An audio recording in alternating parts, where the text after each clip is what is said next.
Perfect dosa बॅटरसाठी 3 वाटी तांदूळ, 1 वाटी उडदाची डाळ आणि मेथी दाणे एवढे घ्यायचे आहे। छान 4-5 पाण्याने धुवून काढायचं आहे आणि झाकून ठेवायचं। रात्रभर झाकून ठेवल्यानंतर सकाळी जे आहे याला दळून घ्यायचं आहे आणि थोडं पाणी घालायचं आहे आणि असं जे आहे जाडसर याचं थोडं रवादार असं याचं पीठ बनवून घ्यायचं आहे।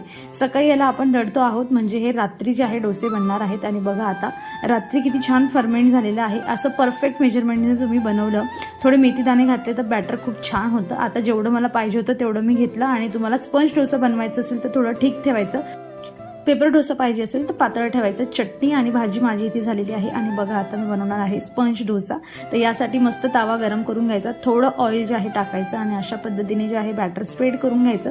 तूप घालायचं, लोणीही घालू शकतात, नसेल तर तेलही घालू शकतात आणि अशा पद्धतीने क्रिस्पी आणि छान असा मस्त स्पंज डोसा आमचा तयार झालेला आहे। भाजी चटणी सोबत खूप छान लागतो, खूप छान चव येते। एक वेळा नक्की ट्राय करा।